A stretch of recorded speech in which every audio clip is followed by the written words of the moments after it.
we're going to turn our attention to the situation regarding Manchester United's Mason Greenwood.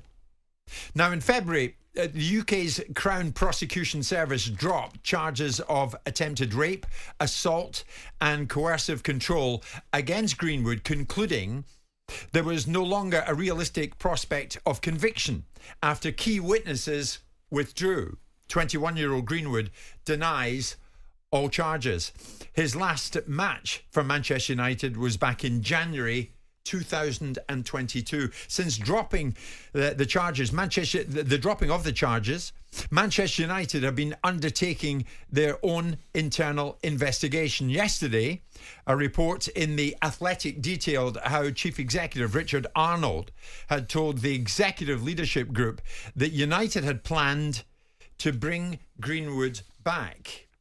That was set to be publicly announced on August the 4th, but that didn't go ahead. Yesterday, United released a public statement on the matter. They now claim a decision on Greenwood has not been made, but that they were working through the final steps of this carefully considered process.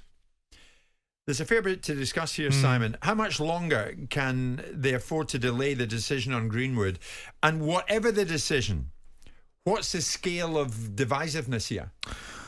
Well, I mean, it's always one of those challenging things where you start to ruminate on the remnants of some young man's career and where all of this has been sort of conducted in a court of public opinion, because as we know, this young man is now not facing charges.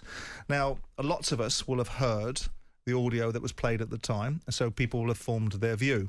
But the fact of the matter is, this young man is now not facing any charges. Whether we all have views about the mechanics of how those charges have subsequently been dropped, whether it's witnesses dropping out or new evidence, exculpatory evidence has been brought forward to help his particular scenario. We're in the case now of what grounds do Manchester United have for retaining this young man's services, or what grounds do they have for disposing of this young man's services? Well, they have a contractual obligation to him, so that means that they're contractually obliged to meet the obligations of their contract. On the flip side of that, there will be a disrepute charge or a disrepute observation that could be made about a business like Manchester United, which is a public domain business, a publicly listed business, a public-facing business, and what obligations they have and what they should be doing. Now, you know, I'm listening to the background noise and to the front of house noise about the concerns from domestic abuse survivors that will have very valid points of view about people that have committed things that are in that territory, and this young man has not been found guilty of that. So we're in a territory now of what is Manchester United's position. Richard Arnold is absolutely prima facie the right person to be handling this. This is not a Glazer function. This is the chief executive of the business. This is what these guys get paid millions of pounds a year to make decisions based upon.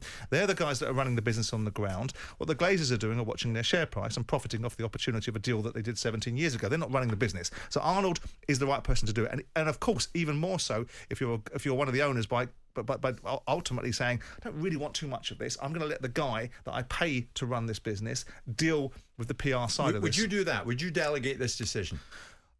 If I were the owners of Manchester United, of a club of that scale, and I paid my chief executive millions of pounds a year to be across these situations, I would expect him to do it. Yes, right. I would expect him, not because there was any cowardice in my part, because that's what I pay him for. Okay. Now the discussion is if Manchester United want to keep this young man because they're advocating for a duty of care. There's two duties of care. There's a duty of care for those that are concerned that somebody that's had these allegations made against them may be somebody that they don't want to be around for their own reasons and for reasons that they'll lay out. And then there's the other duty of care, which is Manchester United's point of view, which is we've known this young man for 15 years. He's been part of our club for 15 years, and we have a contractual obligation. We have a duty of care. Now, I would contend that duty of care is a morality issue. And I would contend that Manchester United may be dressing morality up as commerciality, because this is a very valuable young man, a very talented young man, and a player that has obviously got up until the point where he's put himself into a very difficult position. And again, talking back to the young man, this is not a young man that doesn't have form. This is a young man that's put himself in the way of certain things in the past, being away with England in Reykjavik, where his behaviour was less than exemplary. And of course, these as yet unproven allegations. Right? And however these allegations have dropped away, they are no longer live. He is no longer guilty of anything. So the question is, if he were a lesser player, would Manchester United be taking this stance? Would Manchester United be suggesting that they have this duty of care? And I my gut feel is possibly not. So when they're talking about their morality towards the player, I think there's an element of that's commerciality being dressed up as morality. And then there's the other side of the equation, which is the legitimate claims and concerns about the safeguarding of people in the workspace. And I don't know how many of the women Manchester United footballers are offended or concerned or are anxious about the environment. I don't know how many people are offended on their behalf. But my gut feel is Man United are under no ticking clock to make any decisions. They're paying this boy, and these people that are wanting him to be removed from the club and have strong views on it, are they wanting this young man to never play football again? Is it they don't want him at Manchester United because of the nature and the representation, the scale and public awareness of Manchester United? Or is it because he simply shouldn't be in the workplace playing football anywhere? But Simon, we're now in a space that there could be more information coming our way, because United say following the dropping of all charges against Greenwood in February 2023, United has conducted a thorough investigation into the allegations made against him. This is drawn on extensive evidence and context not in the public domain. Yep. And we have heard from numerous people with direct involvement or knowledge of the case. Yep. And they go on to say, of course, it's a difficult case for everybody associated with the club. We understand the strong opinions it's provoked. We ask for patience as we work through the final stages of this carefully considered process. I know what you're saying is correct. Look, there's no real rush to come out for Arnold to come out and say, right, this is what we're saying. But we're into a new season. Well, we are. And of course, ultimately, the noise will... Something's got to give. Well, insofar as Manchester United's obligations to him, they're contractually bound.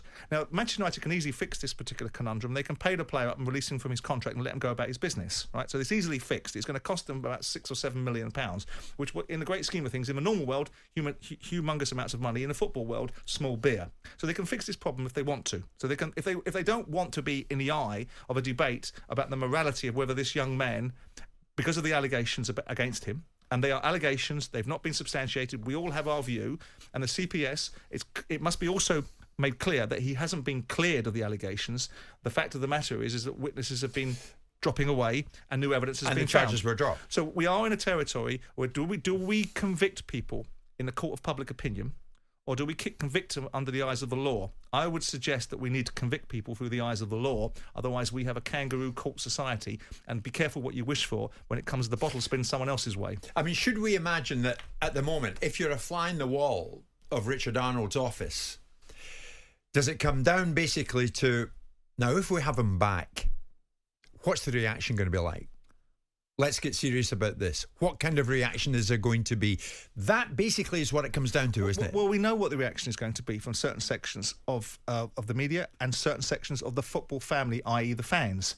Certain fans that don't support Manchester United are going to use it as a weapon to try and put this young man off his game if he's an effective player in a game. So we know what football observations are. We know the culture of football. We know it can be very acute and very blunt and very, very vitriolic. So he's going to face that wherever he plays. He's going to face it on a bigger scale when he plays for Manchester United. But there's Manchester United, a gold standard football club. Well, they're not. Well, in the eyes of... You always tell me they are. No, I tell you that they are the biggest football club in the world. I don't say that they operate in the best way. Right? I don't think they do, because clearly they don't, because they're not best in class. They haven't employed the best in class in the dugout. They haven't employed the best in class behind the dugout. They but come on, it's an iconic worldwide brand. Undoubtedly. They don't want to be right at the centre of what would be a major backlash. Undoubtedly. Right, and that puts an obligation upon them. It's like Oxfam is an iconic imagery, and they had to clean house once upon a time because some of the behaviour that was going on inside their organisation. So all organisations will have these moments in time where their public-facing representation needs to be in keeping with their perceived values, with their perceived iconography, their perceived imagery, the values that they're supposed to have. So with that in mind, there's a circle to be squared here. Where do they think their best interests are served? This has been rumbling for some time. There's been no effect on the share price in regards to Manchester United as an economic beast. So this is not something that's rumbling in their financial world. This is something that's rumbling in the world of people that perceive this young man not being appropriate to being in this football club anymore. And it's not their gift. They're fully entitled to have their view. They're fully entitled to air their views. And they're fully entitled to opine upon it. But realistically speaking, if Man United want to pull the disrepute charge, the disrepute clause out of their contract and say, by the very nature of your behaviour, you've brought this club into disrepute, I'm sure it's their gift. And there'll be a horse trade about what that means in terms of financial settlements. If they don't want to play that, they're going to have to button down the hatches and accept the fact that there's going to be people that suggest if this young man is put back on the roster and playing in this team, that is unacceptable. It reflects a very poor reflection back on Man United, and Man United will have to weather that storm. So I'll put you in the position. I'm going to do it anyway. Let's say for a moment that you're Richard Arnold. What decision do you make? Well, again, it goes to the part of knowing what you know. If you know something very different to what the CPS brought forward, we heard the audio. We've seen the reactions to the audio. We've all made our minds up, right? And there's no point debating what that is. There's no point opining upon it because it puts everybody into hot water by doing so. But the bottom line is the evidence has moved on and something very different has manifested itself. If Richard Arnold knows something far more compelling than the CPS did at the time, then if I was in that situation, if I was confident in what I knew and the reasons why I knew it and the validity of what I knew, I would double down on the right outcome being if the information I'm given changes the landscape, I would weather the storm.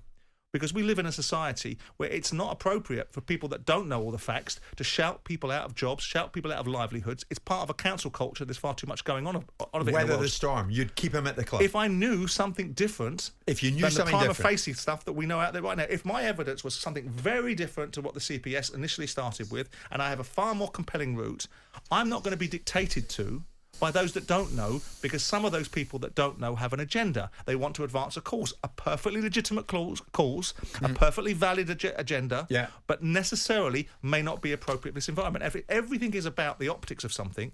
If we're going to constantly live in a world of optics, then we're never going to do a bloody thing. Nothing in life is ever going to change. Nothing's ever going to evolve. Things aren't going to improve. Politics will never get better. Everything in the world will never change, because all we'll be concerned about is what something looks like rather than what it really, really is. But if I'm imbued with facts that actually don't move the dial, don't move it on any further, and I'm now in a world of, this is going to cost me 7 million quid to get out of this problem, I would be getting out of this problem for 7 million quid. Understood. The case of Mason Greenwood, and Greenwood, of course, denies all the allegations. Jim White and Simon Jordan. Monday to Friday mornings from 10 on AM, on DAB, via the talkSPORT app and on your smart speaker. talkSPORT.